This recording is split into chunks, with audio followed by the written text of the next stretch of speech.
I'd rather have a narrow majority of people that want to get stuff done than 2/3 of centrists who don't want to get anything done. And 100%. And Walz shows that path, which is why he's so hopeful, as opposed to, you know, Shapiro.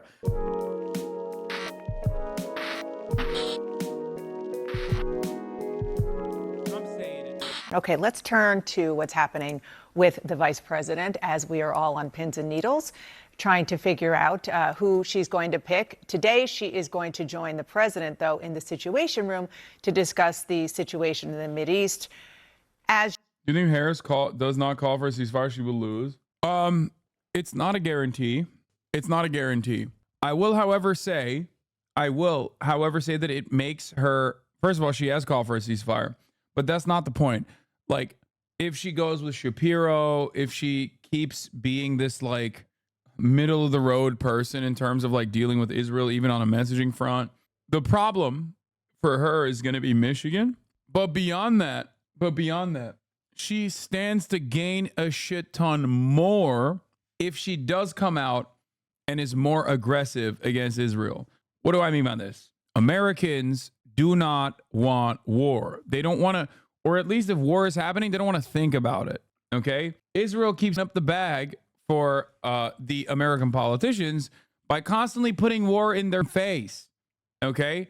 And God forbid if American soldiers then get actively involved in the war, like the 4,000 Marines on an aircraft carrier that's like currently bouldering in the direction of Lebanon, then you're really okay? Trump recognizes that. And while he is also an unconditional dick rider of Israel and obviously a warmonger, he still at the very least campaigns and has consistently campaigned as a guy who doesn't do war, as a guy who's against war. Now, obviously, when he was president, he certainly did continue waging war. But having said that, it's important to understand that he is actively positioning himself as anti-war, okay? He even turns around and says, I didn't start any new wars under my leadership. Look at Joe Biden. You got Israel, you got Ukraine. He started those, okay? And it's crazy that this was the one thing that the Democrats consistently used to be, okay? They were the anti-war party. But because they feel like they have been so aggressively cumstered on in the polls, post 9/11 especially, that they actively turned around and are now like the war party. And it's really fucked up. It's really stupid. You're just letting Republicans run the narrative that they are anti-war when they're not. Ultimately, what I've said always is that the American population does not care about foreign policy, okay? The American population does not care about foreign policy until it's the only thing they care about, right? But because the American population does not care about foreign policy, that is just the way that the system is designed, so we can keep being endlessly cruel globally without Americans ever thinking about why their jalapeno poppers are $5 instead of more expensive. Because of that, you can actually dial back on foreign policy related shit. That's why I say Kamala Harris stands to gain more than she loses if she were to take a more peaceful dove stance in terms of Israel, in terms of reining back Israel, pulling the reins on Israel. She needs to do that. If she did that, there would be a lot more benefit for her because, once again, people do not associate her with the Biden administration's failures and faults, with the exception of the border. Probably they'll harm her on that. They'll hit her on that endlessly. You know, the borders are narrative is obviously one of those major talking points. But on Israel and just war in general, she could just like take a lighter tone. And if I were in her shoes, I would be doing everything in my power to get this administration to scare the shit out of Israel. she is zeroing in on who she will choose for the ticket with her. Yesterday, she met at the Naval Observatory, the vice president's residence, with at least 3 finalists for the job: Senator Mark Kelly of Arizona, Governor Josh Shapiro of Pennsylvania, and Governor Tim Walz of Minnesota. MJ, you are in Philadelphia, where the vice president is going to hold her first rally with whomever she chooses. That will be tomorrow. What are you hearing from your sources today? Yeah, Dana, sometime in the next 24 hours, we expect Vice President Kamala Harris to unveil what is arguably one of the most important political decisions of her career. I am told that as of this morning, the vice president had not yet actually made that decision, and it is a decision that is widely expected to happen sometime later today. And once that decision is made, she would, of course, inform a small group of advisors, and Inshallah, it will be Waltz. then, of course, the actual running mate as well. And then sources did caution, just in terms of the timing, that while that is the expectation on the timing, if at the stroke of midnight, the vice president has not yet made that decision yet, of course, she would take more time. We go to the presidential race where Vice President Kamala Harris is expected to announce her running mate as soon as today. Now, the latest CBS News poll shows Harris virtually tied with former President Trump in the battleground states and within the margin of error nationwide, which is a big improvement where President Biden was when he left the race. He was 5 points behind at that time. Weijia Zhang is at the White House with more on this part of the story. Weijia, the numbers look very encouraging for the Democrats, but it is still very, very early in this race. Good morning to you. Good morning to you, Gail. Good morning to everybody. It sure is. But our CBS News poll shows that enthusiasm to vote is popping, particularly among black voters. And Vice President Harris wants to grow that excitement with her VP pick. Aides say she wanted to use every last moment to decide since she didn't have much time to begin with. And as soon as she does and announces, she and her pick for VP will hit the campaign trail. On Sunday, Vice President Harris's Washington home was buzzing as she interviewed at least 3 top contenders in person to be her running mate. Governor Tim Walz of Minnesota, Arizona Senator Mark Kelly, and Governor of Pennsylvania Josh Shapiro, Transportation Secretary Pete Buttigieg, Illinois Governor J.B. Pritzker, and Kentucky Governor Andy Beshear are also said to be in the mix. I'll tell you, my favorite's Andy Beshear from Kentucky. United Auto Workers President Shawn Fain on Face the Nation. Mom, go, baby. Me and him, we're locked in together. Hey, listen. That's the ghost speaking, okay? Mike was right. Wait, you mean? He said his favorite is Beshear, and he likes Waltz too. He says he likes Waltz and Beshear. He says Waltz and Beshear. Did he not? Did I misunderstand him? No, Sean likes Waltz and Beshear. I like Waltz and Beshear. Mike doesn't like Beshear as much, but it doesn't matter. From Kentucky. United Auto Work that to Illinois Governor J.B. Pritzker and Kentucky Governor Andy Beshear are also said to be in the mix. I'll tell you, my favorite's Andy Beshear from Kentucky. United Auto Workers President Shawn Fain on Face the Nation. I mean, the man stood with us, on the picket line. Unlike most of his competitors, Governor Beshear does not come from a battleground state, but insists he can appeal to voters in both parties. I come from a state where you have to cross the aisle, where we put being Kentuckians above being Democrats or Republicans. Other VP hopefuls are using the airwaves to audition, too. Pritzker touted his accomplishments in a new video. There's no better place to see the change possible under Democratic leadership. Whoever Harris picks is scheduled to campaign with her tomorrow in Philadelphia, where Mayor Sherrell Parker posted this Friday on social media, supporting a Harris Shapiro ticket, along with this video. I'm not gonna lie, dude. I don't care if it's Waltz or Beshear. I like both. I'm happy with either. As long as it is not Shapiro, Buttigieg. I don't think it's going to be Pritzker anyway, so I'm not even talking about that. But I like Pritzker as well, obviously, as you guys know. But as long as it's not Buttigieg, Shapiro, or Mark Kelly, I'm locked in. Okay? Since Minnesota Governor Tim Walz is officially being reported as a favorite to become VP pick for Kamala Harris, here is a picture from his DUI arrest where he was going 95 on a 55. He then lied to the police about being deaf in an attempt to avoid his arrest. Oh my God, he's so sick. Oh, that's so awesome. Why don't you like Kelly? I don't like Mark Kelly because he was one of the votes that killed the PRO Act in the Senate amongst the Democratic Party. Also, he's pretty conservative on a lot of stuff. It's because he's bald. How dare you? You know I'm a literal bald fetishist. This is the worst place to come. This is the worst place to come and land an accusation such as that one. I fetishize the balds. Yeah, for the record, I saw the Reuters post I don't know if it's anywhere around here or not, but the Reuters post said that it was down to Waltz or Shapiro. You're gonna kill Mike. He hates Bashar. Yeah, I know. I know he does. I trust his instincts. He might be right on it. I might be totally wrong on it. You know what I mean? But I like him. Can't think of a better partner than our Governor Josh Shapiro. Sparking speculation that she leaked the choice, which she later denied. From I really like I like Waltz more than I did starting, though, because like the more I hear him speak, the more I like him. I mean, he's a teacher. You could tell. I think like background wise, that's like significantly better than prosecutor, you know, or DA. We already have a prosecutor on the ticket, right? Like he's great. He's definitely very good at talking about issues. I mean, the weird stuff obviously played super well. Super well. Pennsylvania, Harris and her running mate will visit 6 more battleground states this week. Our CBS News poll shows Harris and Trump statistically tied in Pennsylvania, Michigan, and Arizona. Wait, what is this? Hey, everybody. Tim here. 11 days till the millennial pause. Well, the boomer pause.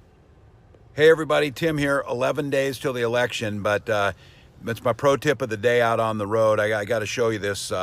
This right here is the headlight harness on a 2014 Ford Edge. Ford, this is unacceptable. It burned out hot on the connector. So for $7.99 at Napa Auto Parts here in the city, you can replace this. Just clip off the back, use some shrink wrap connectors on there, tape it back together and put it back in. It's about a 5-minute fix and you're back on the road safe and sound. So pro tip of the day. Second one is get out and vote for One Minnesota. Get out and let's take this state in a direction we know it needs to go. Go vote. Hey, everybody. Tim here. 11 days till the election, but it's my pro tip of the day out on the road. I got to show you this. Come on, guy. I mean, he's charming. Charming as with Harris 2 points ahead in Nevada and Trump with an edge in Wisconsin, North Carolina, and Georgia. Trump also has an advantage when it comes to personal finances and the potential impact of his policies. On the one hand, you have a radical left freak. In Georgia, Trump campaigned in the same arena Harris did days earlier and seized on last month's spike in unemployment. If Harris wins this election, you will quickly have a Kamala economic crash. You're going to have a crash. Voters may not get the chance to see Harris and Trump face off on the debate stage. He has pulled out of a debate on ABC in September, claiming when he agreed, Joe Biden was his opponent. The Harris team says he's simply scared. Trump has proposed a debate on Fox News instead. Vlad. All right, Ouija. Thank you very much, Ouija. Appreciate it. So let's bring in NBC News national political correspondent Steve Kornacki over at the big board. Steve, what impacts could a running mate have on the ticket? What are you looking at? Yeah, a couple of things. One is the home state effect, the idea of a home state effect. When you hear the name Josh Shapiro, the governor of Pennsylvania, Mark Kelly, the senator from Arizona, every 4 years when there's a Veep stakes, it seems we talk about, hey, they're going to put this person on to get this state. That rarely seems to be the move, but would it be different this year? A couple ways of looking at this. Just as a reminder, Pennsylvania, 19 electoral votes. Of all the core battleground states, this has the most electoral votes. Pennsylvania does. So just when you put those electoral college road to 270 puzzle pieces together, this one looms particularly large. And I don't think I have to remind anybody, but the margin here was just 80,000 votes for Joe Biden over Donald Trump there, barely 1 point in 2020. And of course, if you went back to 2016, Donald Trump won this state, part of that very narrow path to the presidency he carved then. And of course, if you look down at Arizona, another state that Biden won in 2020, even closer, just over 10,000 votes, 0.3 of 1 point. Again, that was a flip from from a Trump win by 3.5 points back in 2016. So the question with the Shapiro or a Kelly in states like that is that's not much of a difference to make there potentially. Could they make a decisive difference? So what we've got here, let's call this up for you here. Take a second to explain this, but these are the vice presidential nominees, the running mates for Democrats going back about 30, 32 years right here. And what we're comparing is we're looking at, so for instance, look at Tim Kaine in 2016. Remember, Tim Kaine was Hillary Clinton's running mate. In the election before 2016, before Kaine went on the ticket, versus 2016, the national popular vote moved 2 points in the Republicans' direction. Comparatively, though, Virginia, when Kaine was on the ticket. Wait, what? I don't get it. But wait, Tim Kaine in the membrane didn't pop off like that? I love chatters being like, who the f is Tim Kaine? Excuse me, Tim Kaine in the membrane. Tim Kaine is also kind of based on Israel too, which is shocking. Tim Kaine was like one of the first like establishment Democrats that was out there being like, yo, this Israel shit needs to be cut out. Like, this is crazy. Ticket did not move 2 points in the Republicans' direction. It actually moved a point in the Democrats' direction. So it was a little bit at odds, Virginia was, with the national trend. It was more Democratic. So does that automatically mean Kaine produced that difference? Well, no. There's state-specific factors. There's long-term demographic trends. We've seen a blue trend in Virginia. But you start to see a pattern. Look, you know, Delaware, it was not in play. But in the 2008 election, it swung 10 points. Nationally, it swung 10 points towards the Democrats. Delaware, with Biden on Obama's ticket, swung 17 points. So, you know, is there a home state effect somewhere in there? You know, you go back to Al Gore in 1992. It's getting sort of ancient history here. But the popular vote swung 13 points nationally in the Democrats' favor in 92. And, of course, when Bill Clinton picked Al Gore, Tennessee actually was still a blue state and a Democratic state. We didn't call them blue states, but it went even more. So we do see somewhat of a trend, exactly what that number would add up to. Because, again, there's so many other factors that go into this. But you see it in, you know, you didn't quite see it with Harris, but you see it so often. You do wonder in a state like Arizona or a state like Pennsylvania, given that we're talking maybe about a point either way, could that point be accounted for by something like we're looking at here? Well, So interesting. And let's talk about the two candidates there. Josh Shapiro's approval ratings in Pennsylvania and Senator Kelly's approval ratings in Arizona. Who has the bigger impact in their state? Tough to say, because here's the other wild card. We'll go back here, see if we can call up the Pennsylvania results from 2022. Going to take me 1 second. We're going to get the governor's race from 2022, and then Fetterman came out critical of Josh Shapiro. Bro, where's Central Committee? Where's Central Committee when you need them? That's just internal Pennsylvania politics. They've actively despised one another for some time. We need Michael from Pennsylvania to explain to the chatters that is just like not necessarily meaningful. there it is. Okay, so now remember the circumstances in Pennsylvania. Shapiro won his race in Pennsylvania by a much bigger margin than Kelly won his race in Arizona, though there are two things that you keep in mind when you look at this. Number one, in governor's races in general, I don't care what state you're talking about, we talk always about the polarization, people voting more and more straight ticket, all Democratic, all Republican. We see a little bit more flux in statewide races for governor than we do in federal races like U.S. Senate. So that might be a factor here. Also keep in mind, Doug Mastriano, the Republican nominee in Pennsylvania, was somebody a lot of Republican leaders did not want as their nominee. Things he had said about the 2020 election, about January 6th. He was very tightly aligned with Trump on all of the January 6th rhetoric. So was he a particularly poor fit here? How much of this is Shapiro's strength? How much of this was Mastriano's weakness? Of course. Come on. That difference is not anywhere near in the down ballot. It's 100 P. Mastriano being a freak bitch, dude. Mike is here. That's it. Michael, I said that the Josh Shapiro Fetterman drama has nothing to do with Israel at all, and is actively a byproduct of them like internally beefing in Pennsylvania politics. Is this yes or no, correct or incorrect? Since you are the Pennsylvania guy, after all, you are from Pennsylvania.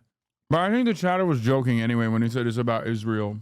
Federbitch is actually good on this. It was a fight over commuting sentences. Yeah, I think this was back before Federbitch had the brain disease. But I do think Cenk is wrong when he says, "Oh, it's because of Israel." No, it's Cenk, my uncle, who is like fantasizing, hallucinating about a position that doesn't exist. Yeah. Fetterman skeptical over Shapiro's VP due to pardons board tension. Yeah. The back and forth, I think that Feder bitch had with Shapiro is before this, and maybe it's just like he still remembers that and still has issues with Shapiro because Shapiro is seemingly a very conniving and very self-interested party. Cenk has been wrong on so much recently. Your uncle's on the go. I know, but he was so right on one thing, and that thing happens to be like a very important thing. I mean, he was right as on the top of the hour ad break, coming at the top of every hour. Like, he's right when he says that, like, at the top of the hour, Hasanabi will serve you a 3-minute ad break, and if you no longer want to see those ads, all you need to do is subscribe for $6 or for free. He's right about that. You want me to jump on? I can easily debunk his electoral strength bullshit. Sure. Anyway, here's a 3-minute ad break now. Guys, this is Michael from Pennsylvania. He is from Pennsylvania. Anyway, what was the rating on that, boss? I don't know. Oh, I was talking about Cenk. What the fuck was I talking about? The Shapiro murder cover-up stories of time bomb in the news. Oh, he was right about one thing that was pretty consequential, and that was to get Biden out because he's old. He's right about that, and that was pretty. I mean, that was something that we all agreed on. But still, he was right about that, and he put his money where his mouth is. He like ran for president. What's up, Mike? Here is Michael from Pennsylvania, also known as Central_Committee, ladies and gentlemen. Michael in the building. What's up? What's happening? If you want, I can turn this camera on. If you don't, it's all good. You don't have to get dolled up for us. I don't know how to get dolled up. All right. Well, Michael, you're a Pennsylvania guy. Yeah. Through and through. It's in your blood. I won't hold that against you. Okay. But you have been. My mom is from Manor, Pennsylvania. My dad is from Yardley, Pennsylvania. So, and those are the, like, if you don't know what that means, that's like Western PA and Eastern PA. So you got it locked down. You got the whole state locked down. Yeah, I got the whole. I've lived in all parts of the state. I'm in Pennsylvania. Hell yeah, you got expert. Pennsylvania and you got Philly in the corner. So exactly. So here's the thing. You've been ringing the alarm bells about Josh Shapiro for quite some time, and that is because you're an anti-Semite. Okay, have a good one. Okay, besides that, next question.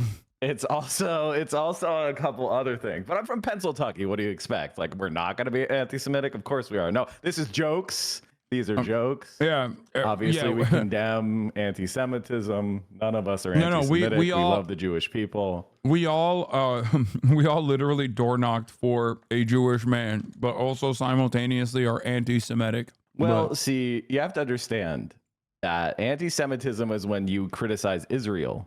If you hate Jews, it's fine as long as you support Israel. I learned this from Ben Shapiro, who has very similar takes on Israel to Josh Shapiro.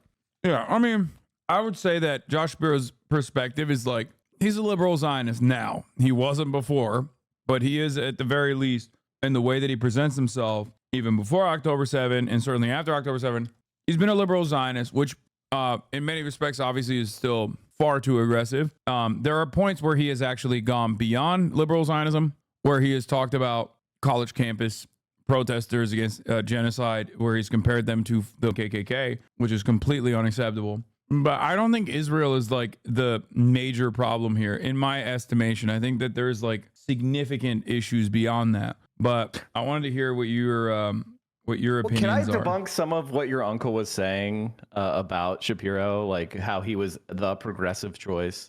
One of the things he said was like, oh, he stood up to Wall Street and, you know, he took money away from some of these hedge funds. Actually, it's completely the opposite of what he's saying. Shapiro took money from some Wall Streeters and gave it to his friends. Now, if you don't know what Vanguard is, Chad, it's one of the largest like fund creators, fund managers, money managers in the world. And it's headquartered in Valley Forge, Pennsylvania, which is a 10-minute drive from Shapiro's house. And so there's like 20,000 employees to the Vanguard funds. He was basically giving money to the people that directly donate to him. Like the Pennsylvania hedge fund guys, basically.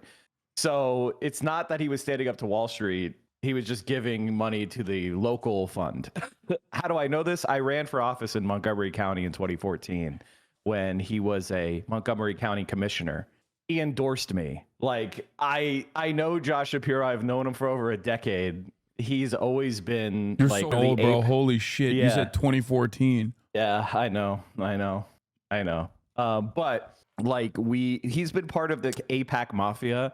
This is a part of Pennsylvania where AIPAC is like gets a lot of money, and is like one of its like hardcore supporter regions is right there in Josh Shapiro's hometown.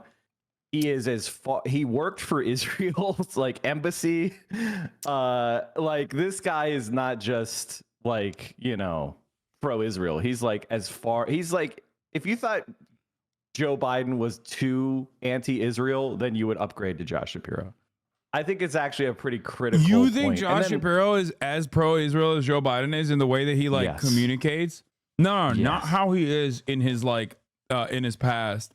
I mean, now it's starting to become less popular to be full blown, you know, as you can't be as ghoulish, no, but like, I'm saying, but like Joe Biden has still got brainworms. Him and Fetterman are like out of control. Yeah, true. I'm loath to give him any credit because this is like the critical point. I guess she made her decision already, so I should stop. But in my view, I think it would be a bad sign. And the reason why I say that is because we didn't have a primary. We didn't get a chance to kind of vet the candidates, get them to make promises, you know, and, you know, go through the course of competitive elections and have them talk about policies. So this VP is really our only chance. And it kind of signals what kind of president Kamala Harris is going to be. Is she going to be a center left, you know, pragmatist who tries to get popular policies passed, like General Secretary Joseph Robinette Biden? Yeah. Is she going to be like, is she going to get Build Back Better done that, you know, Shapiro couldn't do? If the best person to do that would be Walz, because he's beloved in Capitol Hill. He could work from the right wing of the party all the way to the left of the party. Everyone has glowing praise to say. He got all those bills passed in Minnesota, so he could say, look, I got it done. It's not so scary. Now I'm vice president. You know, he's got the political acumen. He has the track record. You know, he's spoken well. I mean, listen, he's pro-Israel. I'm not trying to lie to anybody and say he's not pro-Israel, but like, look at the way he's talked about the protesters and then uncommitted versus the way Shapiro did. The most significant statement that Waltz ever made that was like, it literally cut through the entirety of the political discourse at the time, like a hot knife through butter, was when he said, the uncommitted people have spoken. This is an important issue. He went on MSNBC and he said that shit. That is unheard of. At a time when like the Biden campaign was like actively avoiding talking about that, the media was actively avoiding talking about that. That was huge. And like, I can criticize, like, you know, listen, as I said before, this is a compromise for me and you. We are picking someone to our right, firmly to our right, who's got moderate stuff at his record, who has stuff we disagree with. But like, if you just look at these, at the way he speaks about it, it's clear he is a break from the way Biden is going, whereas Shapiro is more of the same, in my view. Yeah. Waltz is entirely care about the Dem-controlled state Congress and court system. Any halfway progressive would do the same in his shoes. You're so wrong about that. You're literally so insanely wrong when you're talking to a guy who lives in California, who has a Democratic governor who does the exact opposite of what you just mentioned. No, Waltz had a slim majority. He had a one-person majority, and they dunked on every single Republican. They put their nutsack. That's true. The state legislature did carry. Okay, that is true. But like, the Democratic Party in Minnesota literally was posterizing motherfuckers. They actively pushed for a lot of comprehensive legislative changes that somehow did in prior years, at least, like existed in places like California already. But they literally did that shit with a 1-seat majority. Yeah, that's the thing. Like, you don't think there are centrist Dems in Minnesota? Like, you don't think there are people that are taking bribes and taking, you know, trying to, obstruct? Of course. Like, this is basic politics. And the other thing is, he signed it. Like, if he was opposed to these things, he could have like found excuses. No, he could have done the iron veto, like the iron pen that Gavin slams around on a regular basis. He's Mr. Veto. He's Mr. Steal Your Girl and Mr. Steal Your Bill. Well, this is the thing. Like, our politics are much closer to Minnesota than they are to California nationwide. America is a slightly Democratic leaning country. That's like Minnesota. And what did he do when he had that chance? He passed a bunch of bills. Yeah. And this is something that you and I have been talking about for 5 years at this point, where we're just like, I'd rather have a narrow majority of people that want to get stuff done than 2/3 of centrists who don't want to get anything done. And 100%. And Walz shows that path, which is why he's so hopeful as opposed to, Shapiro.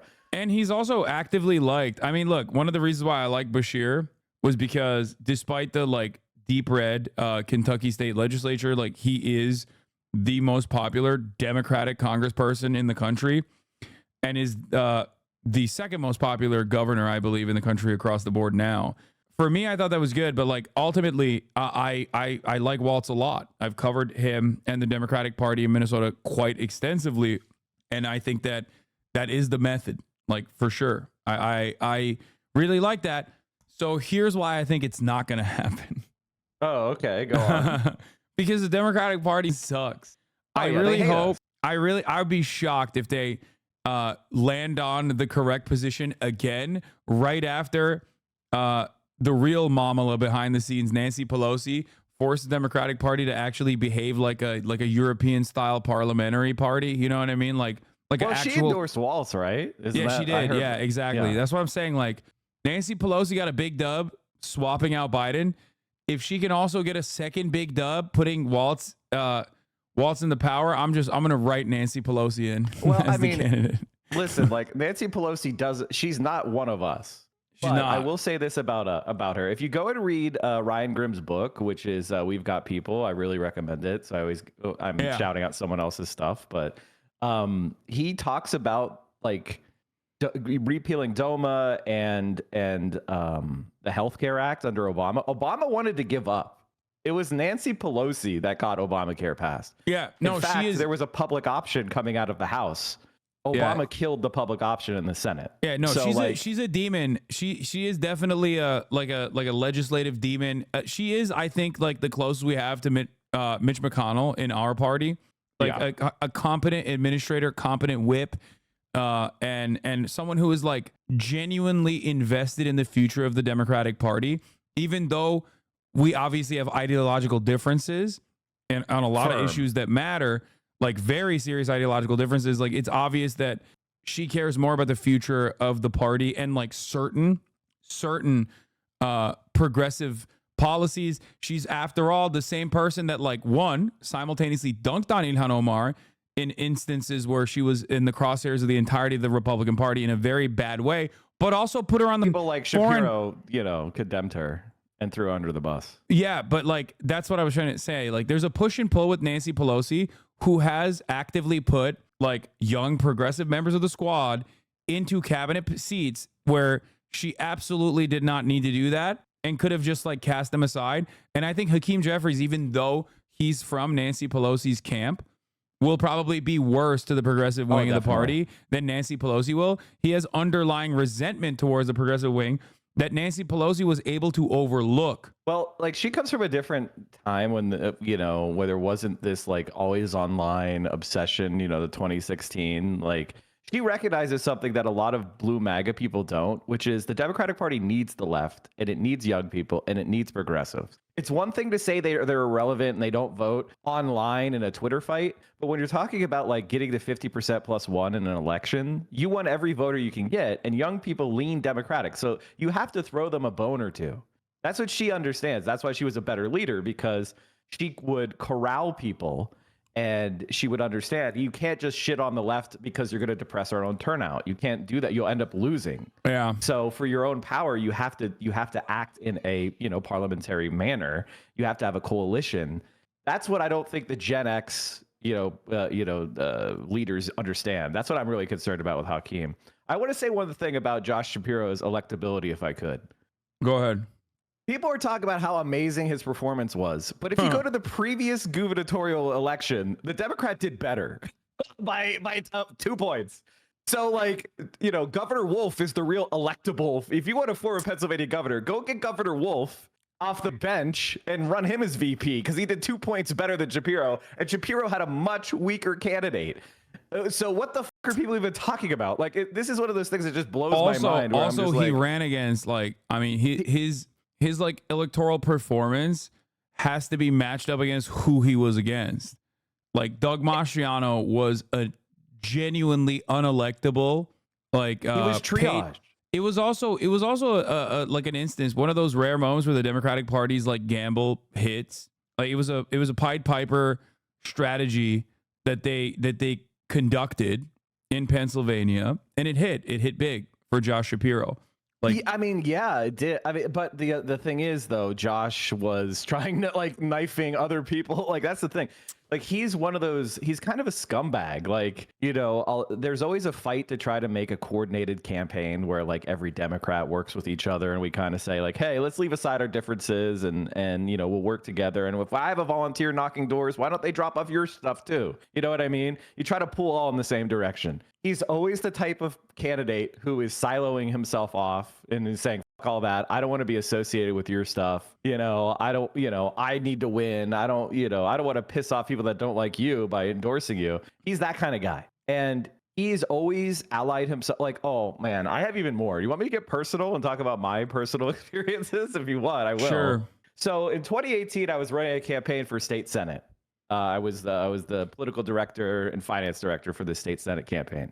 We were running against a member of Republican leadership, and we kept getting stonewalled from the Montgomery County Mafia, as they are known, and led by Josh Shapiro. He's the golden boy of a guy, former Democratic chair. His name is Marcel Groen, who had a major scandal. This is all deep in the woods shit. But for people who don't know anything about Pennsylvania, Josh Shapiro is Satan incarnate. He hates the left. He's a demon on Israel. Like, no, you're crazy if you think that he's equivalent to a random Democrat. No, like he represents the worst of the worst.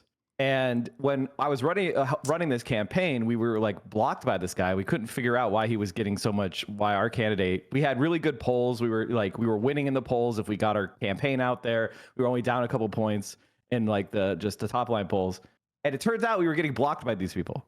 And fast forward to now, this we lost the race by less than a point. So they kept a member of Republican leadership because we got stonewalled by the Democratic Party because he was too progressive. He supported single payer. And this is important to bring up because the guy that we lost to, his name is Pat Brown. He ended up gerrymandering his seat to make it more Republican. Well, then he got primaried from the right by like a lunatic, and he lost his primary in the next election. And what immediately happened? He got hired by Josh Shapiro to be an advisor with another Republican by the name of Mike Verb, who's where the sexual harassment scandal comes from. Mike Verb is another Republican he hired with Pat Brown, and he was sexually harassing all the staff, and they covered it up, and then they finally made a payout with government money. Like, this is one of the many scandals that are going to come out from Josh Shapiro. There's also the not prosecuting the murder cover-up story.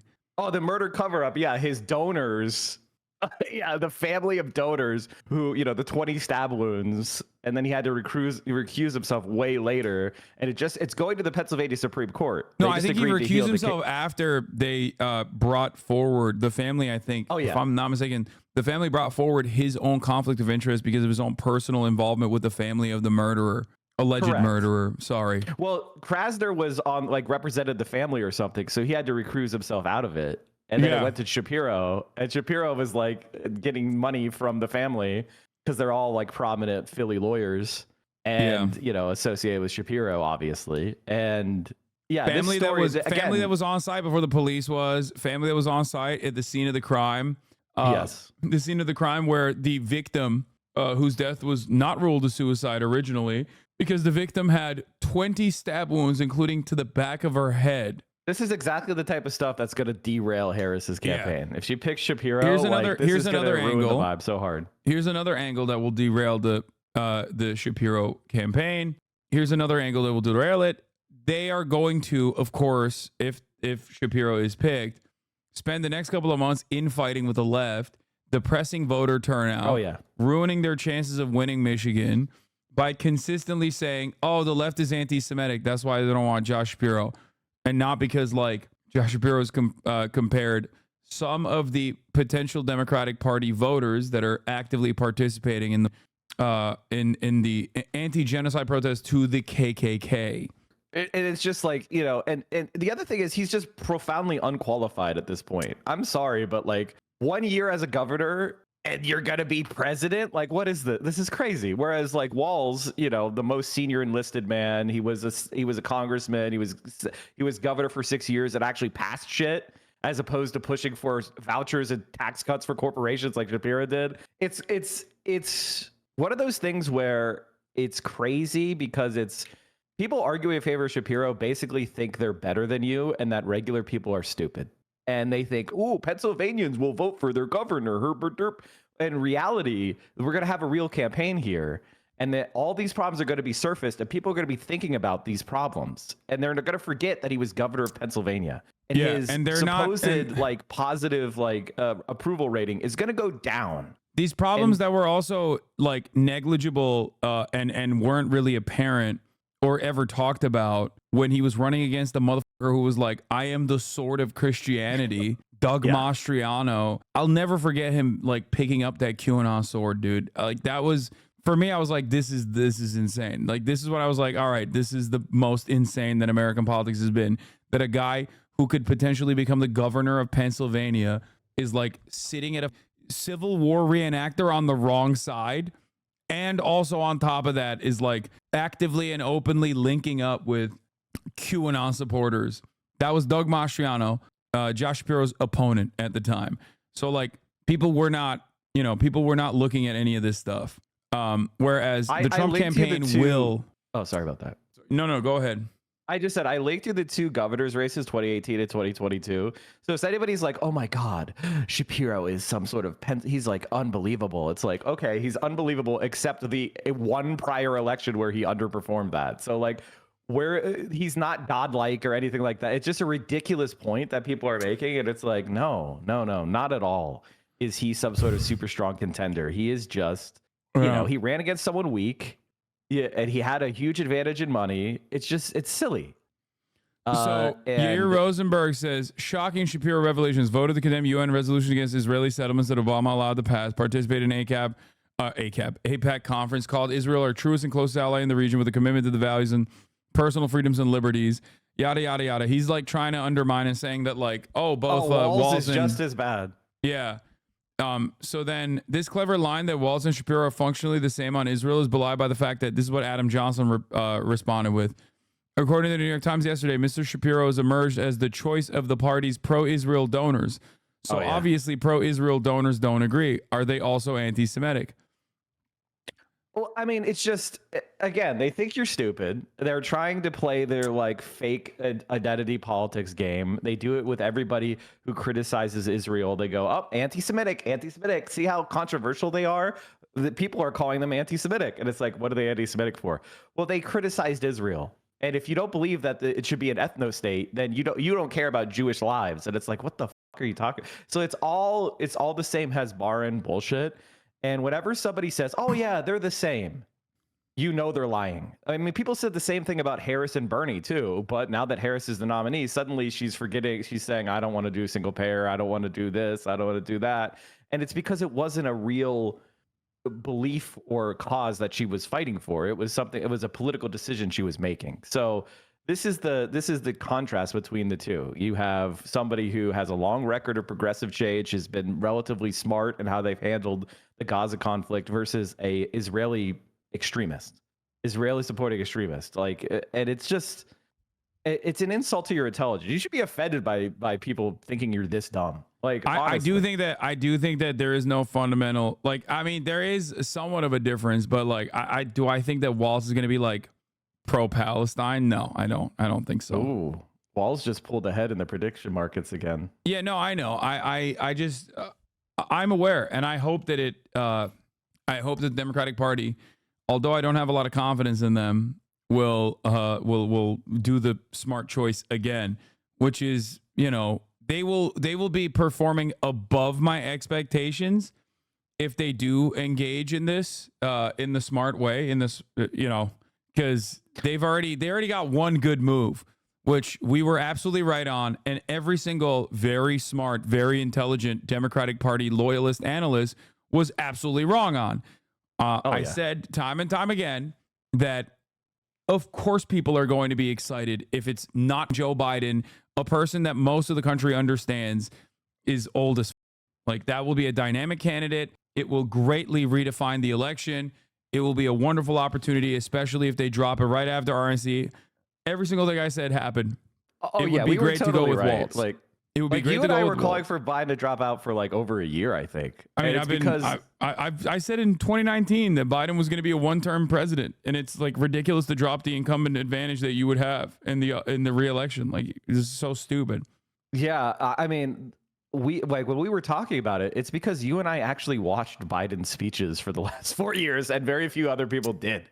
So we knew that there's no way he's going to be able to go up there in the debate and do well. And he was way worse than we all thought. Thank God everybody finally woke up. And clearly, you know, Harris has been way more popular. I think people really did just want it. They were tired of Biden and they were tired of Trump. But here's the thing. Like, if she picks Walz, I just really want to underline why I'm such a big Walz head or Walz warrior right now. She'll have to defend all the policies that he passed, legalizing marijuana. You know, she'll have to defend paid family sick leave. She'll have to defend all those issue after issue. She's going to have to, like, what are they going to say? Oh, that kind of stops her from going further right as well. And it makes him have to make the case for those left-wing policies. And he's a really good communicator on those issues. Every time I hear him speak about that, like, even on the weird front, I think that, like, a lot of people just, like, keep it at, oh, the Republicans are weird, and they don't just, like, follow through. Waltz, on the other hand, doesn't just say that the Republicans or the MAGA Republicans or Donald Trump specifically and these elected representatives are weird. He also then draws a distinction between those guys and the regular Republicans who are voters and whatnot, who also have the same interest that, like, every other American has, which is to feed their children. Like, to make it less costly to afford childcare. These are things that he has also proven. These are issues that he has proven to be successful on. Issues that he recognizes Republicans also enjoy, despite the partisan polarization that occurs in the country on culture war issues. So I think that he would be great on that front. And you're absolutely right. Kamala Harris would not only have to defend those positions, but Kamala Harris would also be able to increase her. I'll use a more positive note. Kamala Harris would be able to beef up that she is a strong advocate for those positions, because some of those things, like the expansion of the child tax credit, is like obviously a fundamental part of her campaigning. And it's really important for them to really solidify that aspect of their campaign, because Republicans just lie. Like, J.D. Vance has been going around, and Ben Shapiro and all these other, like, Republicans have been going around saying that the Democrats want to actually not give child tax credits, like not expand child tax credits, when it's like a pivotal piece of their legislative agenda in their reelection campaign. And it's one that was actually eviscerated by the Republican Party. I just sent you a link of some of, like, the policies. Like, I know you covered this extensively at the time, and so did I. Like, the so-called Minnesota miracle. The legislative victories, and codified abortion rights, background checks for private gun transfers, a red flag warning system to take guns from people deemed by a judge to be a threat to themselves or others, transgender right protections, ban conversion. These are the, like, a lot of the stuff that you're mentioning are like the social stuff that they got through. But there's also a lot of economic benefits as well, like paid family medical leave and sick leave. A brilliant way that I've heard Waltz talk about this, by the way, and this, I'm glazing him up a lot, because the more I hear him, the more I like him. A brilliant way that he has talked about paid family medical leave and sick leave is from the aspect that, like, you know, stupid Americans care about it from, like, competitiveness for small businesses, where he'll say, listen, we did paid family medical leave and sick leave. Why? Because Best Buy, in comparison to the mom and pop shop, can offer paid family and medical leave and sick leave. Whereas now the mom and pop shop has that locked down because we offer it by the state. Sure, they pay like a little bit more into it, but now they can actually be competitive with a company like Best Buy, like a big company. Like, small businesses can now thrive and be more competitive when, you know, they have loyalty to their own own workers, but simply cannot compete with these big, like, massive chains. I think that's a really good way to communicate these policies. They also did this isn't even everything. There was like 40 things. Like, that's the thing I try to underline. This is a very small list, yes. This is like just a highlight list of some of the things. And it's like, you know, I want to be on offense, you know, on all these things, as opposed to on defense. And I feel like Walz represents going on offense. Shapiro represents going on defense. And like, that's fundamentally the difference between the two. And like, you know, I think you should always give people more credit for actually doing a thing than saying they support the thing. You know what I mean? Yeah. You should never say, okay, well, this guy supports legalizing marijuana. This guy legalized it. He actually did it. That's a big gap. There's a big difference there. And we should reward people for actually doing the policies we want. And I think he represents that. Whereas Josh Shapiro represents, as I said, I personally don't like him from a long-term grudges that are based on policies and based on him capitulating to the right wing and him bringing in Republicans and him going after the school Krasner voucher and school issue voucher was a after issue. non-starter. School voucher is a non-starter. If you're going to be the Democratic VP, you can't be cooking the teachers unions. Like, that's completely unacceptable in terms of like the Democratic Party and like what their base of support comes from. It's like you're basically coming out as anti-union when you do that. There's no other no other way to look at it. It's beyond anti-union. It is like anti-egalitarian. It's like believing that some people's kids just don't deserve to learn. Yeah. Also, because Waltz, like it's very actually good. really Waltz, not only a teacher but also very good on that issue as well. Like, I've heard him talk about how he despises voucher programs. Again, very good at communicating that school choice narrative. As a matter of fact, is genuinely damaging, specifically to like rural areas. He had a 43-minute conversation with Ezra Klein. Yeah, I watched that on my stream this morning. Yeah, I think Ezra was like giving him a blowjob by the end of it because he was awesome. The only time he sucked in that whole thing was when he was trying to defend Biden's dumbass bipartisan immigration policy, because he was talking about how important refugees are and shit, and then he was like, yeah, but we got to control our border, and it was like, oh my god, I hate that. I hate that so much, and the Democratic Party entirely is cooked on that front. They fucked themselves over so hard on immigration by doing that dumbass so ploy. bad. It's so bad. Because he used to have this like very uplifting thing, because he talks about the Somali refugees in Minnesota as like so important. He continually brings them up as like, you know, he's like, this, they're part of us. They're, you know, I don't care whether they vote for me or not. And they've been so, you know, he makes the argument for America, the kind of America that we were all raised on, the propaganda of being a melting pot and everybody can come here. And like, that is why I think he's a good choice. You know, just coalition building won't piss us off. Like, I can tell you right now, if they pick Shapiro, I'm probably not voting for Harris. Like, I can't do it. I can't have the genocide defenders, you know, win. And Kamala Harris is already. Let's see where she lands on the genocide defense. Okay, I think she's bad, but she's also like, listen, this is copium. I want everybody to understand. I'm doing. Everyone does right this now. thing where they like read the tea leaves in their whichever way that they think is the best way forward. Like, it's like Times of Israel writing an article being like, Kamala is an ally to Israel, and then you have people in this chat who are like, well, you know, she places the humanity of Palestinians at the forefront of her communications. It's like, I think everyone's just doing hopium. I think right now you got to remember, Biden is still president. He's the one making all these decisions. And fundamentally, he's a little resentful asshole. I hate him so much. But so like, anytime if Kamala comes in there and says, "Oh, you need to change policy on this. I'm the Democratic nominee," he's gonna pound his little fist and go, "I'm the president still. Shut up. I'm gonna do what I want to do." No. So I know that's gonna happen. The rock and a hard place in how she approaches that. Copium. I agree with that. I mentioned that as well. This is a really, really annoying hurdle in front of everything else. But yeah, I've been saying this for a while. I said immigration for the Sun Belt and Gaza for the Rust Belt, and those are at least like on the messaging front things that she should either never talk about immigration, like just change the conversation, don't talk about immigration at all, or for the Rust Belt, definitely change the way you communicate. And I think it was a big misstep when she was like, "Yeah, these guys are so anti-Semitic. These protesters are so anti-Semitic." That's the first thing she did.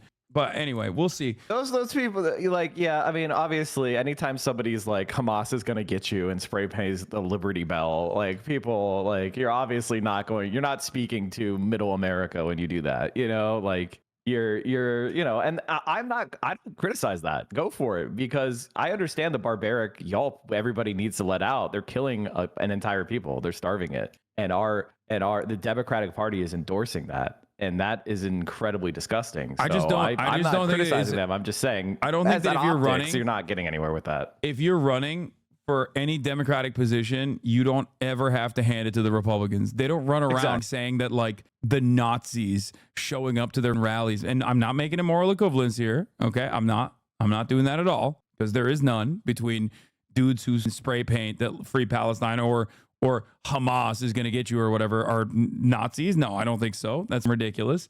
They have no say in any administration in comparison to how Nazis do write legislation, like Stephen Miller was writing white nativist immigration policies. So there's no equivalence there on any front. Having said that, however, despite the fact that Nazis and their policies are almost one-to-one with the Republican Party on a lot of issues, whether it be communicating the great replacement shit or whether it be like drawing out white nativist anti-immigrant sentiment and writing legislation specifically on that front, you will never hear a Republican turn around and be like, I condemn these Nazis that, showed up to the protest. Trump did the exact opposite. He literally was like, there are very fine people on both sides. So no, it's ridiculous. I think it's ridiculous to ever like take ownership over those people. Just don't talk about it or talk about what the actual issue is, which is that a war criminal that is actively engaging in a genocide came to America and shat on Americans exercising their First Amendment rights and demanded more money and got a standing ovation from the Republican Party. Half the Democratic Party wasn't there. I always think about this like carefully. I think that on the issue of Israel, you can draw domestic partisan battle. And that's what the Democrats should be doing. If they were smart, they would do that. Yeah, I think that immigration, the main reason it's been such a bear is because the Democrats have constantly tried to tack right instead of building a structure that actually makes sense and sustainable and like examining it like adults. We know that there is an economic attractor for agricultural labor, for other forms of labor where people cross the border and work, and that's the history of the U.S. We've always had people that were going from Mexico and working in the U.S. and vice versa as well. That actually has gone the other way. So we should have a system that codifies that, makes it legal, doesn't force people to like move here permanently if they don't want to. And if they do, they can through a pathway of towards citizenship, through having, paying taxes by being good citizens. It's insane. It's not to say we shouldn't have any borders at all, because we need to do things like make sure people aren't being trafficked, make sure people aren't being, we aren't spreading agricultural pests or other things. There's issues that you want to check when people are crossing international lines. But that's not what they're talking about. They're talking about like, oh yeah, you have a valid asylum claim, but there's been too many valid asylum claims. We're going to send you back anyway. That's the so-called compromise. Like sending a rape victim back to their rapist. That's insane. That's abhorrent. And that's not what, nobody would really support that if they knew that's what it was. I think the vast majority of Americans are actually pro-immigration. They just want people to follow the rules. They just don't know what the rules are. Americans don't know that it's impossible to legally immigrate unless you're in these very narrow categories in this country. Like they think that you could go to one and stand in a line and get in and come into the country. You cannot. There is no line. There's no way to move here if you want to work here. You can't. So we need to create those systems and argue for them, and then implement them, and then stop sanctioning Cuba and Venezuela so that people are fleeing economic catastrophe that we caused. It's not very complicated. This guy says, Hasan, drug uses in the U.S., look at this, southern states are bad. I think it's from illegal immigration personally. All right. Anyway, I got to tackle some of these other issues now, but thank you for coming on. Thank you for coming on. Michael from Pennsylvania, Central_Committee on Twitch. 7 a.m. Pacific, 10 a.m. Eastern. Hell yeah. If you need a morning guy, come watch. All right. Bye. See ya, brother. My friend who said this. Wait, it's marijuana use? Oh no, you're talking about fentanyl, right? Cocaine use? Most heroin use, this is what they're talking about with deaths, is not even southern states. And it's certainly not a consequence of immigrants, brother. Immigrants do not traffic drugs. American citizens traffic drugs. Okay? Anyway. Yes, I saw there's cars outside of the residence. I saw it. We'll see what happens.